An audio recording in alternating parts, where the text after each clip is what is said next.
We start hearing about new majorities. We start hearing about law and order. We start hearing about getting tough on crime, subcultures of pathology, equating criminal behavior with social conditions. And that's my good old Moynihan there. We start talking about, people are products of their environment and they can't help what they do. A lot of they language. This was the beginning of the mass incarceration activity. Presidential candidates started talking about cleaning up the streets and getting rid of desirable elements. They did not say, let's get black people off the streets. They did not say that black and brown people were a problem. They talked about the crime. Going into the 80s, we're talking about drugs. All of a sudden, drugs are a problem. Drug budgets blossom anywhere from what was maybe $8 or $9 million to $95 to $100 million. That all of a sudden, police authorities are entitled to go out and find drugs. Well, we didn't know they were lost. Okay, now we have to go find them. And the underlying, the campaign to end the war on drugs was a war against people of color. No one put that in the public service announcements. No one said, this is your brain on drugs and we want all black people's brains fried. That was not in the ad. And for those of you who were alive during that time, you remember who ran for office and all the public service ads, think back. Think back at how they pulled on you the necessity of getting our children off drugs, the necessity of keeping our homes safe, the necessity of being hard and tough and law and order. We bought it. We bought it. Our taxes paid for it.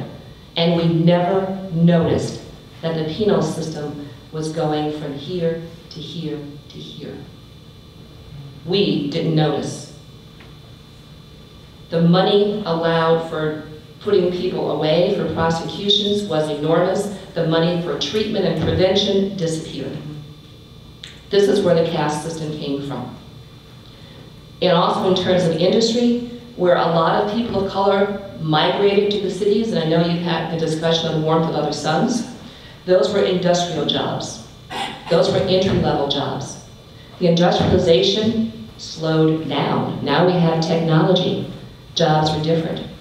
The jobs are no longer in the cities, where black and brown people were told they had to live. They're now in the suburbs. Dr. Alexander talks about someone who had to take 2 buses, a train, and a cab to get to work. He made $9 an hour, it took $20 to get to work. Kind of like, it didn't make sense. So employment started to go, unemployment went up and employment went down. So the decline of industry, the lack of access to public housing, all of that started to take place along with the so-called war on drugs. Her second chapter is the lockdown that talks all about the system, the criminal justice system, the process. What happens when you're stopped? What happens when you have hearings? What happens with sentencing and the disparity between the two? We get into the color of justice, and looking at that was one that actually, that's where all my little color notes are, the different cases where no one said that I'm discriminating against black people. I just happen to give black people a 10 times longer sentence. That doesn't make me a racist. And that was the argument, and the Supreme Court upheld it time and time again, where people actually said, well, here are 100 cases, Your Honor, and you ended up sentencing these people this way and these people this way. Well, it just happened to be that way. And the Supreme Court agreed time and time again. At the end of the criminal justice process, when people get out, that chapter is called the cruel hand. You become arrested, you've done time, you're now labeled a felon, now you get out, you want to go home, you want to get back into your life. No. Because of getting tough on crime, you're not eligible to live in public housing, you're not eligible to get certain licenses, you no longer have access to certain jobs. There's a little box on applications that says, have you ever been charged or convicted of a felony? And you check that box and you wonder why you don't get called back. As of Clinton's era, you're not eligible for Medicare, Medicaid. Public services are limited. There's a certain time frame you have to wait. So in terms of the cruel hand, once you get labeled with being a felon, and it's not just the individual. It's not only the man or the woman who is charged and does time, their family is affected. And that's the part that, again, those ads about getting tough on crime never talk about the children who ended up being taken away from parents who couldn't find a place to live, who couldn't get a job, and then were deemed bad parents. You never hear about the children who were taken away from mothers that are sent upstate, where we are and beyond. And if a child doesn't maintain visitation and maintain a certain level of relationship, that child can be removed. The mother still has time, and she has lost her parental rights. For a father who's in prison, whose child gets there periodically, they grow up without knowing each other, and we know all about, talk about absentee fathers and the whole fatherhood initiative, the positive fatherhood initiative. Parents that are estranged from their children, grandparents that are raising children. So we have whole populations, we have families that are taken, pulled apart as part of the system. And then we turn around and ask why people are not achieving, why education is not going further. Over the weekend, I attended the Justice Works Conference, and one of the speakers was our own DA, David Soros, and he mentioned in Albany County, 67% of the arrests in Albany County are for age 21 and younger people of color. 67%. Right now, we are so pleased that we're still not quite up to 50% graduation rate in Albany, and we're not unlike the rest of the country. 36% of children of color are graduating high school. This is part of the mass incarceration. We're talking about the pipeline to prisons, and it goes both ways, and it goes around and around. So when a person is doing time, so is their family. Their family is not eligible to certain services, jobs, and benefits. It's sometimes easier to, if you are legally married, to divorce that person so you can then go on and do something else. It's, again, the cost of incarceration. The next chapter is called The New Jim Crow, because we talked about the old rebirth of caste system, we've talked about the process, and then she starts defining, okay, so what are we talking about? The new Jim Crow is not the same as the old Jim Crow.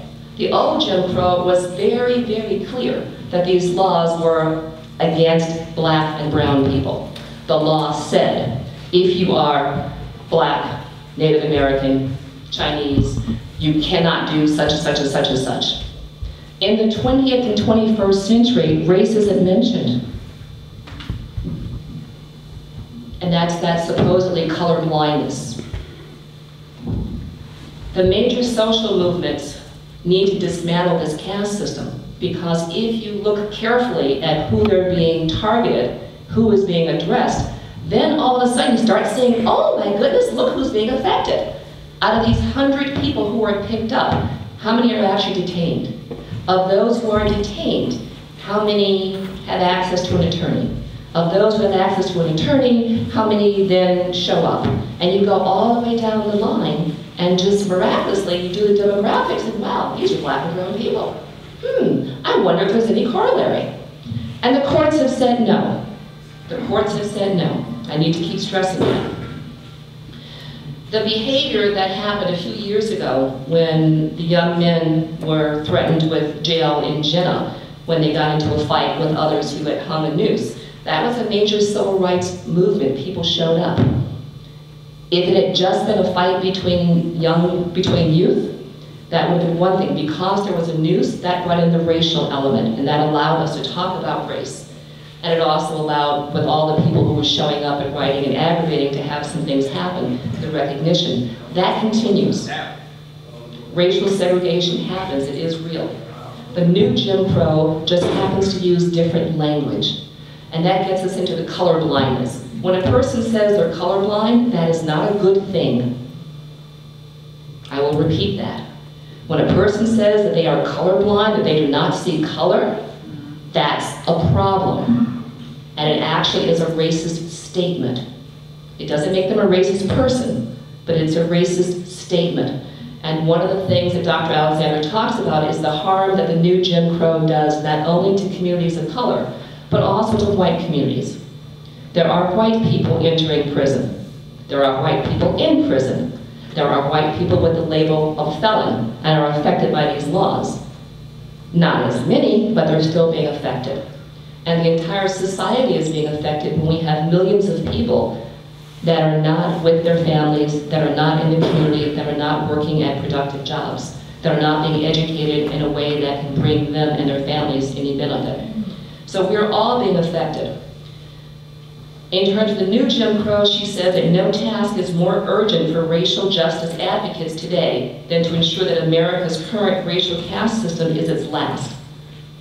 And the very scary thing about this book is that she talks about even if we do nothing, the weight of the incarceration system will collapse of its own weight with all kinds of things that are going on. But if we do nothing to help affect its collapse and rebuild something that's worthwhile, a new caste system will emerge, because it does every 20 or 30 years.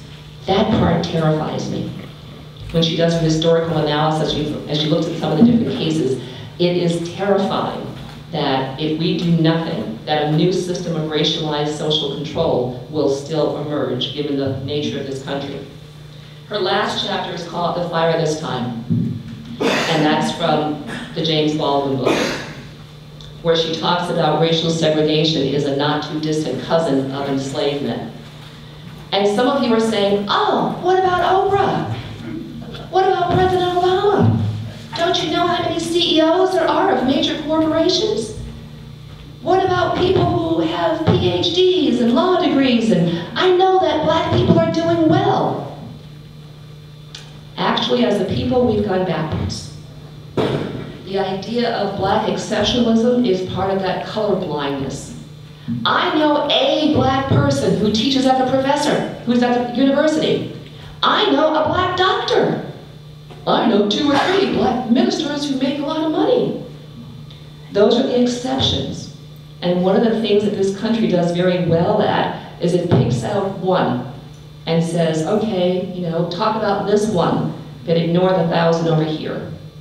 Talk about the one athlete who does make it, who gets in the draft and makes a lot of money, but don't talk about the thousands who did not talk about all the rest who don't. That's exceptionalism. And we've actually lost ground on the number of our exceptions.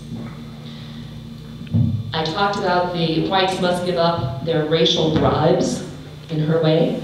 There will be a change. In order for a difference to occur, some people have to give up something to get something else. That's the truth.